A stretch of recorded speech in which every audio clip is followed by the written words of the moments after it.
I'm Steve Lascalzo, and this is The Way.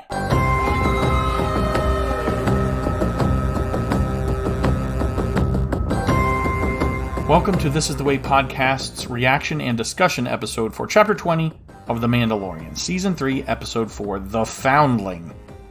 The obvious answer to whom is the reference would be Grogu, right? Well, what about Din Djarin, Ragnar, maybe even Bo-Katan Kryze, and heck, maybe Ahmed Best might apply, well, from a certain point of view. If you're ready to dig into the details with me, and have seen all available episodes of The Mandalorian so far, well, let's go. This is the way. This is the way. March 22nd, 2023, my sister's birthday, Season 3, Episode 4, Chapter 20, The Foundling. We have reached the halfway point.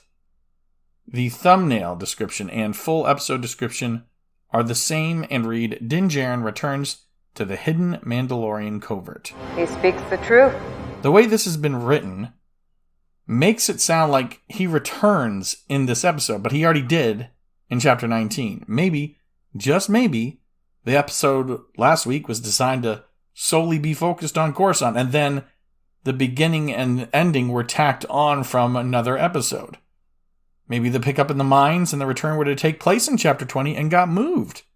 The runtime for Episode 4, Chapter 20 shows up as 33 minutes in parentheses on the Disney Plus show page, and that would put it at the shortest episode, but remember, I'm timing things out all the time. If you press play, you end up getting to the credits in about 27 2/3 minutes. Skip the previously on and the opening sequences, you can get to the episode credits in under 26.5 minutes. No matter how you choose to count, it's the shortest episode yet. The next closest is a Rick Famuyiwa episode, Season 1, Episode 2's The Child, at just over 27 minutes of action. Was there anything to learn from the concept art during the credits about the intentions of this episode? Well, I absolutely love the rock crab shot. It made Grogu look like a giant, almost like a beast, and the little crab things, looked like they were running in terror. What a terrific piece of art that is. I want it. The showdown shot between Ragnar and Grogu, that was great concept, but to me, the artwork looked a little unfinished. And I know, these are just concept art. This is just to give an idea of what's going to happen in the scene, but it didn't look as good as the Grogu one. As short as this episode timed out, I think we actually had more concept art at the end than any of the other episodes from at least this season. Now, that might not be the case, but that's definitely how it seemed to me. And look, all of them end up being spectacular. This is great stuff that we get. This is the way. This is the way. This is the way. The credits start with the director, so that's where we're going to start too. Magistrate Greef Karga. That's High Magistrate Karga to you. Of course, I mean Carl Weathers. I have said plenty about the man in the past. I mean, his acting roles are legendary. You think? The whole world's gonna see the real Apollo Creed. Dylan! You son of a... Combat Carl? Combat Carl never gets sick. I'm the club pro here. Chubbs Peterson. He has been part of The Mandalorian since the first episode, and the evolution of this character from flattering and uncompromising to skilled politician and friend to Din Djarin has been a bit surprising to me. But hey, the guy, the actual actor, Carl Weathers, is a very personable guy. That charm has afforded him some wonderful opportunities in Hollywood, and I would count directing a Star Wars episode chiefly among them. Writing credit for the episode lies with Jon Favreau and Dave Filoni. The Mandalorian is a different animal from Andor, I know. But I haven't complained about the plotting of the story or pacing, and this episode is no different. Favreau is listed first, but I wonder how much of this was influenced by Filoni. I also wonder which of these two guys was the first one to suggest bringing back Ahmed Best. I think they both get credit, but who was first? Who thought of it first? If I had to guess, I think it was Filoni. Co-signed quickly by Favreau, I admit, but I think this was Filoni's idea. Director of photography was, again, Dean Cundey, and for the third time this season, I'm not going to go through all the crew, don't worry, I just don't have the time. And I'm not one to judge level of contributions between the different departments. I mean, for example, the production design is still handled by Doug Chiang and Andrew L. Jones. So mentioning every week Doug Chiang and Andrew L. Jones, well, that just doesn't make sense. If someone new takes over for an episode, like I mentioned Cundy because episode 2, he wasn't the director of photography, or maybe if there's a standout set piece, I'll try to re-mention or dig something up. Now, that may be unfair. The cast may be much more noticeable to the casual watcher, but that's just, I have a limited amount of time. Oh, and speaking of the credited cast, Nobody here gives their real name. Pedro Pascal's the Mandalorian, or at least the voice, but the men behind the helmet have earned co-starring credits with their amazing work in the suits, and 2 men continue to play those different parts for the suits, like the fighting and martial arts, heavy stunts, probably handled by Lateef Crowder. He's Brazilian, brings some capoeira to the choreography. Then there is Brendan Wayne. And you gotta believe me, I researched this early last week. But he is John Wayne's grandson. And I've seen articles just pop up, and I wonder like if it was just, both or, more than one mind coming to the same conclusion, like, hey, let's do a little bit more on these 2 guys this week. But I've seen that, that factoid pop up in articles online, and I was like, man, I had that idea too. Anyway, he was born Daniel Brendan LaCava, took his famous grandfather's last name when he went into show business. So, when you want someone to play the part of the gunslinger or walk the walk of a space cowboy, that's probably why Brendan Wayne got his job.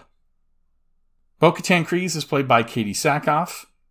Emily Swallow is listed next. She's the armor. And when I went looking through my notes on last episode, she wasn't listed, but she does show up in the credits, at least now. I usually take the names down in order and then go back and expand on the names. I could have accidentally deleted her name last week or missed it outright. I mean, it's there on the credits now. I mean, I don't know how I could check that the video on demand may have been updated, but that's probably not likely. I didn't catch that it wasn't in the credits, even though I absolutely mentioned her and the character during my discussion. I mean, I even played a clip with her in it, so if I have to bet, it's just a silly mistake on my part, leaving her out of the credits last week.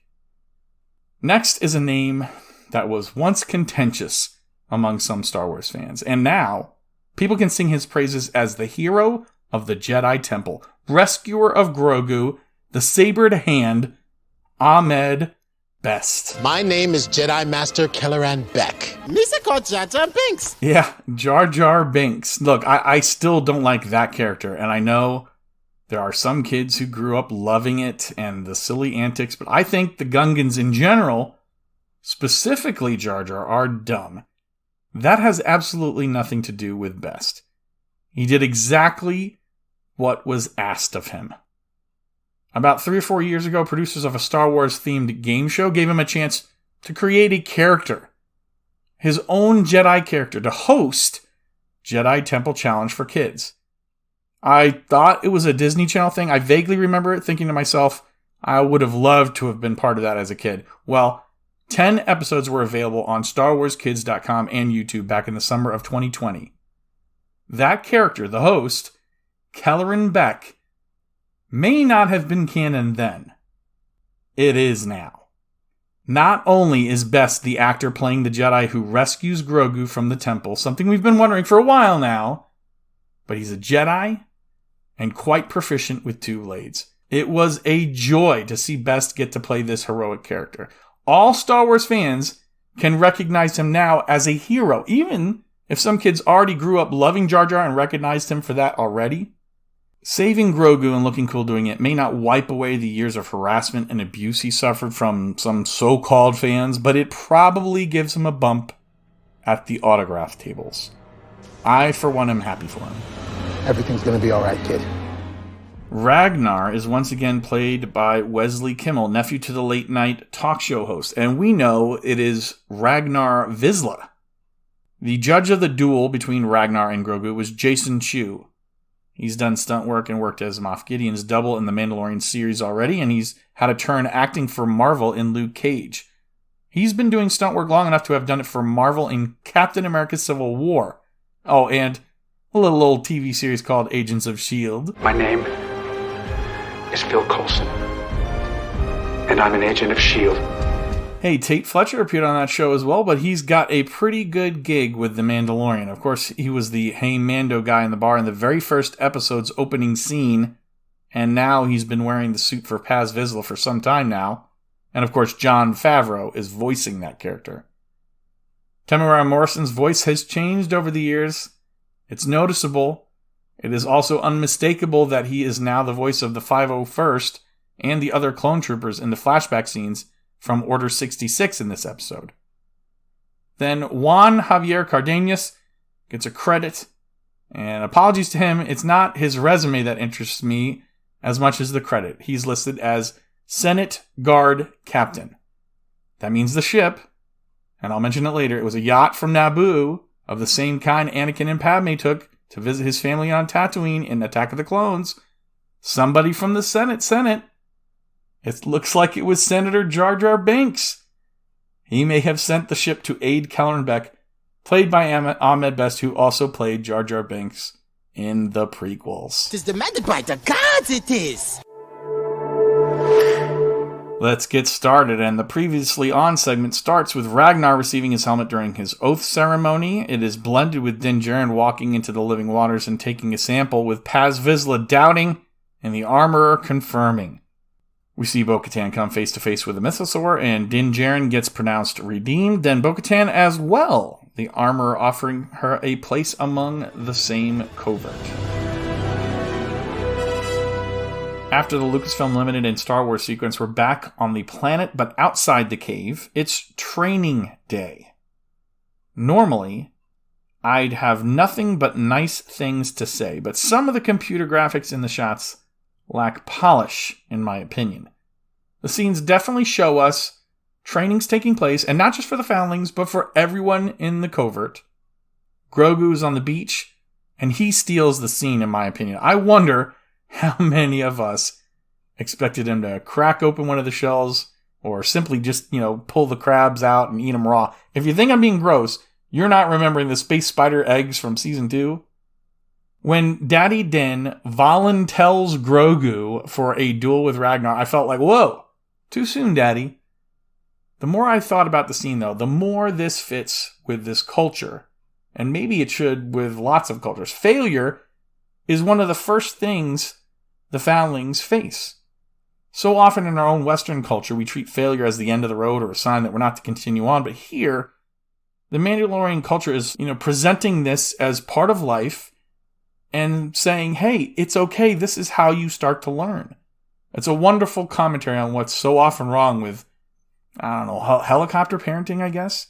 It's also fitting that we hear the same thing coming from Ragnar and the judge, like, he's too young or too small to fight, but there's not a lot of pushback when they protest. He may not be old enough to speak the creed or wear a helmet, but that doesn't mean he's too young to start learning the way.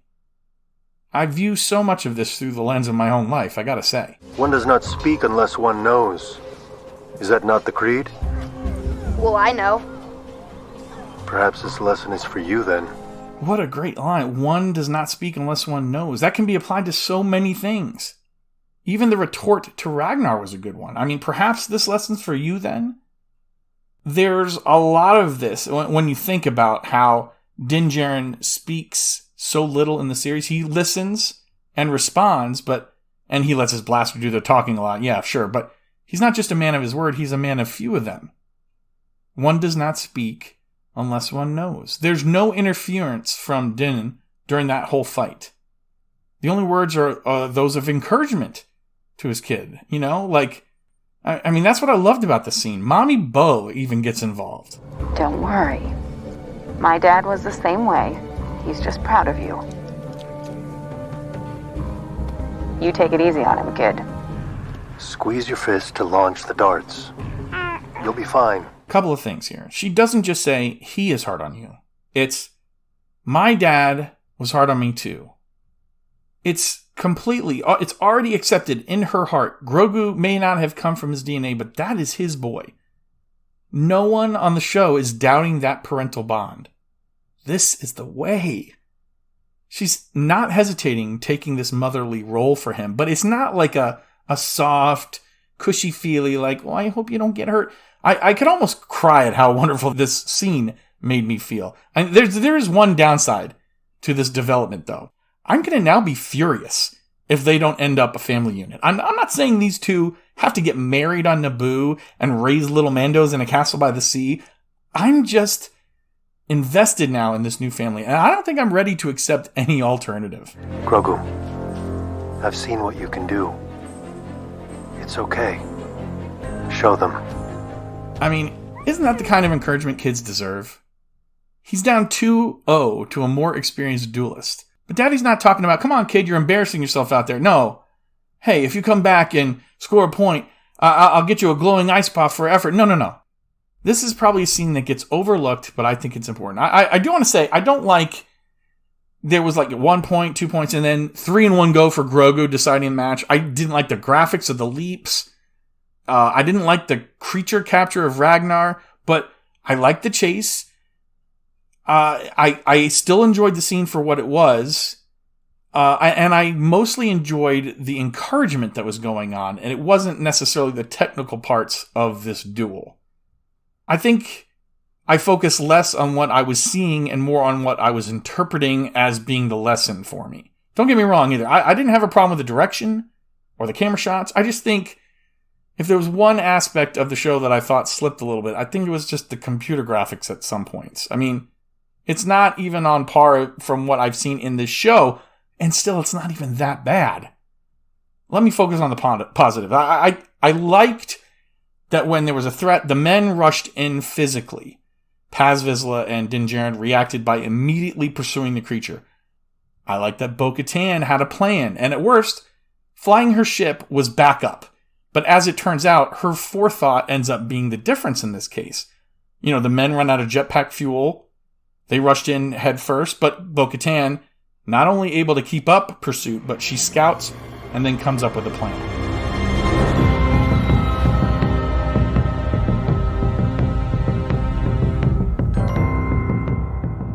There isn't just one boilerplate Mandalorian type, right?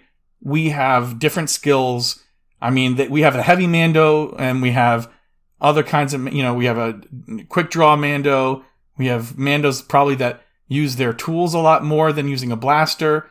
They fight with knives. All of them learn all aspects of it, but, there's specialties. We hear this is not the first time a foundling has been taken. That's heartbreaking to me, but it's also telling they don't do a lot of mourning, even for Ragnar, and there's not a lot of emotion.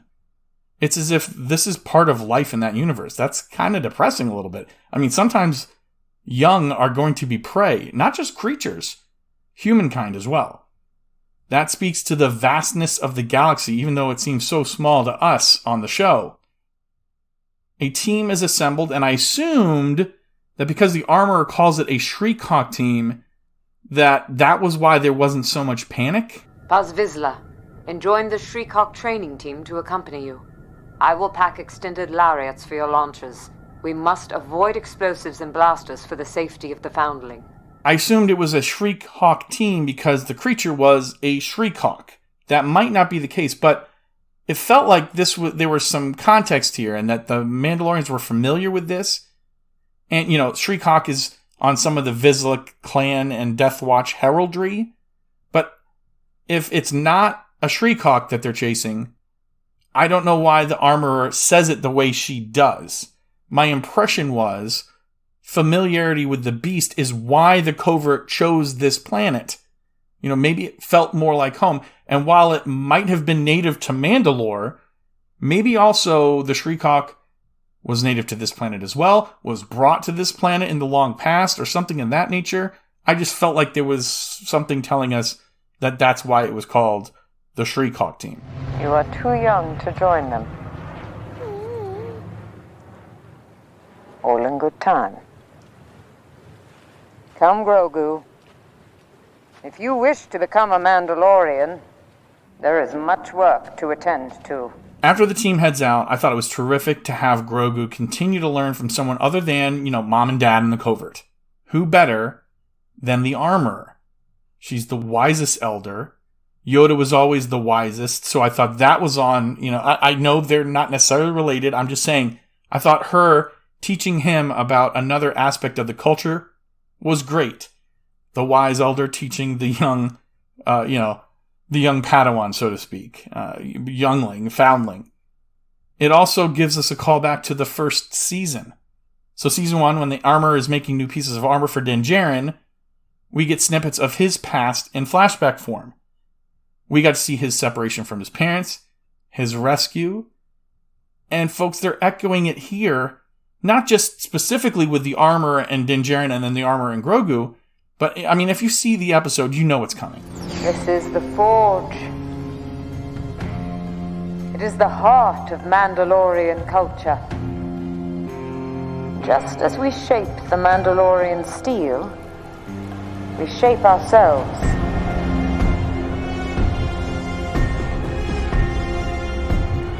We all begin as raw ore. We refine ourselves through trials and adversity.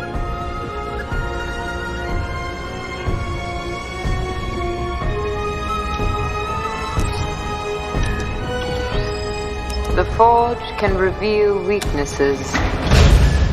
The scenes almost play out the same. Din was in the hole and the door opens up and somebody's reaching down. It's Death Watch reaching down to give him a hand. And then here's the introduction of Jedi Kelleran Beck. The door's opening to the elevator and he reaches out and says, "Everything's going to be all right, kid." There probably weren't many dry eyes in Star Wars fandom. I couldn't believe it. The elevator! Get the youngling into Kelleran! Go!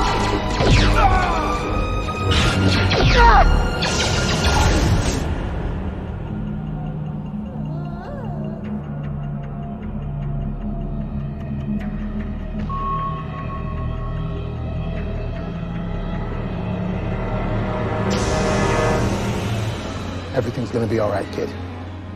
I doubted what I saw. The actor that portrayed Jar Jar Binks, at one time probably more hated than Rian Johnson, was in a way redeemed with his appearance. Ahmed Best wasn't just any old Jedi. He's the one that rescues Grogu from the blasters of the 501st Clone Troopers that stormed the Jedi Temple during Order 66. I should say, I don't think this is the way to go with Grogu being rescued. I don't think they should. I think he should have just been captured, but now that they've done it, I just don't think there's a better person in the Star Wars family to give this honor. With all that Best endured, simply because he was playing a role, it's just terrific. It's not just fan service, but a service to the actor. Signing autographs now. He gets to be Jedi Kelleran Beck. I know he did from the show, but now it's, I'm Jedi Kelleran Beck. Did you see what I did in The Mandalorian? And oh, by the way, I also played Jar Jar Binks. I could talk all episode about it. There's so much about this scene that I loved. I liked the continuation of the scene, which we've seen in the past. I'm glad they didn't stick someone coming in like Anakin coming through the door. We only saw clone troopers in the past, but there was some talk like, oh, you know what they're going to do? They're going to stick Anakin coming through the door first. I feel like that would have cheapened the scene. I really do. Here we simply get, Jedi falling to superior numbers, and then the elevator scene brings them to a smiling face. And you know what? That's also evocative of another rescue to me. I'm Luke Skywalker. I'm here to rescue you. This whole rescue scene was just great to me. I thought it was interesting to see Monument Plaza in back-to-back weeks of the show. Two very different time periods, two very different contexts. But this chase scene was enjoyable to me. It was not too short, not too long. The guards waiting for Kelleran did confuse me a little bit. I don't think we're supposed to know who knew that this attack was coming, who knew to go rescue Grogu, who knew that Kelleran would be coming to this specific location. Don't worry. We're going to meet up with some friends of mine. But I'm not going to bog myself down in those details unless, the show tries to go and explain it then. It's better that we question a little why the clone troopers knew to head to this platform and then send out two V-Wings. The ship and the presence of the Senate guards tell me all I need to know. Or rather, it implies something I'm very much on board with. Like I mentioned earlier in the cast and crew part, it's the same type of yacht we see in Attack of the Clones from Naboo, and I think the implication is this was sent by Jar Jar Binks. A character Ahmed Best played sends a ship as a getaway for another character played by Ahmed Best. It is a tradition in our culture for each to donate a small portion of what they earn to the foundlings. It is with these scraps of Beskar that I forged your next piece of armor. The scene ends with the armor finishing the piece, and the rondelle we see Grogu receive is another nice touch. He's too small for traditional armor pieces. He's already got the Beskar mail shirt. But now he's basically got this breastplate in the form of this rondelle that he's wearing on his chest. The species of Grogu does not matter to the Mandalorians. You're a Mandalorian by keeping the creed, not by birth or even by deeds. It is belief. Mandalorian steel shall keep you safe as you grow stronger. You will grow into this rondelle as you grow into your station, Foundling Grogu.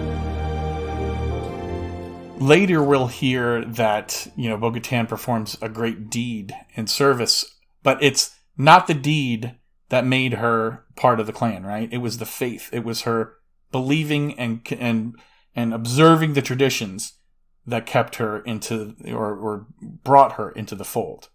Now Grogu is learning about, well, for lack of a better phrase, being a true Mandalorian. I mean, just like Bo-Katan. I mean, they're both kind of learning what it means to follow the way. She knows how to act like a Mandalorian. She knows all the things, right? But it seems like the meal around the campfire that tell us she's new to the faith. How do you eat when other people are around? You don't. When you get your food, you go off to find a place where you can take off your helmet. Just last week, I was talking about, what do they do in a meal? She's got this honor of being by the fire, right? How does keeping on a helmet affect the bonding for the Mandalorians? They got their customs. It shouldn't have to be the case, but that's how they've done it, and that's the way it will be. I like that we see her remove her helmet, though, because, we don't have to guess who it is under there. We've already seen her without the helmet plenty, so we know that they do it. It's just not around other people. I do have a bone to pick with this plan, however. I mean, this means it's a day and a night between the beast picks up Ragnar during the day and they chase it, but it still hasn't fed the child to the babies? I mean, this doesn't seem possible. I think it should have been the scene shows this immediate rescue, and then there's a problem with the ship or a separate problem arises, and then they need to camp before they go back home. Now, don't get me wrong. The climb and the rescue the next day, it was all exciting, but come on. The kid should have been food already. I mean, it was very sad to see the helmet of that previous child, not knowing the customs of the children of the Watch. I'm hoping that the armor and the Beskar that was left behind is brought back. But these are children who became food. And that's also why at the end of the episode, no offense, I wanted to see a big old barbecue with those chicks. I mean, sorry.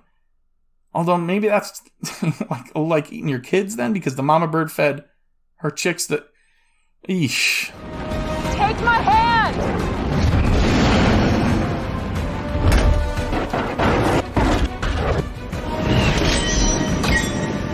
The whole rescue from the nest was exciting, though. I liked Paz jetpacking right for the mouth. He keeps his child from being swallowed again. I liked everything Bo-Katan did. I liked everything Din Djarin did. It was very exciting.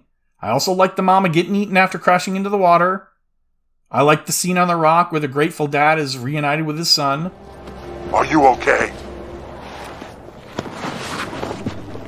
I'm okay, Dad. Thank you. This is the way. This is the way. This sequence goes down really great in my book. I don't get why Bo-Katan, in her moment of triumph, is deflecting the honor of saving a foundling by implying these birds, these beasts, are foundlings in need of care. I mean, can you feel good about making them food? I guess that's better than leaving them there to die. But do we really need that? I mean, it's better than, eating alligator creature meat, I guess. Remember the alligator creature that was exploded in the first opening scene? I mean, all of this is a little weird, right? Bo-Katan Kryze, you have honored your house and all of Mandalore. You have done the highest honor of the Creed, saving a foundling. This is the way. This is the way. And we have brought you 3 more foundlings in need of care and training. Is that so? I'm going to choose to pass over that. Not ignore it, but I'm just not going to focus on it. I'm going to focus on the stuff I like. How many people thought when she asked about having a different signet than Night Owl, thought, hey, maybe she's going to ask for a Mudhorn? Is it just me? I mean, I really would. I thought, oh man, this is awesome. She's going to ask to be part of their family instead. Would it be acceptable to wear one pauldron of the Night Owl and another with the Mythosaur? The Mythosaur belongs to all Mandalorians. It is always acceptable to wear. I would like that. She just asks for the Mythosaur skull that she wants. Apparently, that's open to all Mandalorians. For me, Bo-Katan asking questions of the armor and the answers she got were very important. Bo-Katan, she's burying her soul a little bit. Instead of possible scorn or ridicule, the armor is accepting and patient. I mean, it's like she's a foundling. But what is a foundling? The foundlings are the future. This is the way. This is the way. This is the way. That is from season 1. So does that mean that if Bo-Katan is a foundling, that she is part of the future as well? I mean, being one means you've been adopted into a family. In this case, we've got 2 of them in the Mudhorn clan, and we've got 1 of them from the Kryze clan. We know Din Djarin was a foundling from watching season 1, episode 3, then seeing his rescue by the Children of the Watch. We know Grogu is one, because we saw his rescue and the armor told us so in chapter 8. It looks helpless. It's injured, but it is not helpless. Its species can move objects with its mind. I know of such things. The songs of eons past tell of battles between Mandalore the Great and an order of sorcerers called Jedi that fought with such powers. It is an enemy? No. Its kind were enemies, but this individual is not. What is it? It is a foundling. By Creed. It is in your care. You wish me to train this thing? It is too weak. It would die. You have no choice. You must reunite it with its own kind. Where? This you must determine. You expect me to search the galaxy for the home of this creature and deliver it to a race of enemy sorcerers? This is the way. Most people don't get to choose their family. Bo-Katan's was taken from her. Look, I grew up in a good family, and when I watched those VHS tapes of Luke, Leia, and Han coming together in the original trilogy for like a found family, that was kind of foundational for me. I mean, do you call only the people that are in your family, blood-related, family? Would you call people you worship with a family? Would you call the people you work with a family? Maybe. Would you call people you fight battles with a family? I know some in the armed forces do. Din Djarin and Grogu and even Bo-Katan are figuring out what does it mean to be part of a family. And I think that is the central theme of The Mandalorian. What would you say if I told you I saw one? That you saw what? A Mythosaur. I would say you are very lucky. It is a noble vision. No. I mean a real one. Beneath the living waters on Mandalore. When you choose to walk the way of the Mandalore, you will see many things. But it was real. This is the way. As warlike as this culture seems to outsiders, there's positive encouragement to Grogu in the duel, and then there's patience and understanding shown to Bo-Katan when they're talking about a subject that might have been considered taboo to some. I cannot wait to see what Favreau and Filoni will bring to us next. Well, there are scenes from the trailer we still haven't seen, so we know a little bit about what's coming next, or maybe not next episode. I mean, we got opening shots of the covert walking on the planet from the trailer for season 3. Those have not yet appeared. Shockingly, after those shots, we go more than a minute into the trailer before we see something we have yet to see 4 episodes in. A lot has already been shown, but you know what the scene is that we haven't seen yet that comes a minute after those shots of them on the planet? There's something dangerous happening out there. And by the time it becomes big enough for you to act, it'll be too late. We still haven't seen Captain Teva yet. There's also a droid bar scene, and the Mandalorians hot dropping into Nevarro, and then there's battle in the streets. I mean, we're halfway through the season. I don't expect any of the remaining shots that we haven't seen to come later than episode 6. So what do they have in store for us? Let me know what you think. Interact with us in one of several ways. Find out how to visit our different social media sites by visiting our Linktree site at linktr.ee/thisisthewaypod. Email is easy. That's thisisthewaypodcast@gmail.com.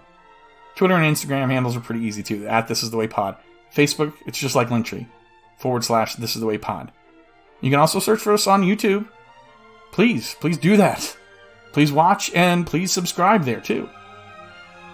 Thank you for joining me for This Is The Way Podcast's reaction and discussion of The Foundling, Season 3, Episode 4, Chapter 20 of The Mandalorian.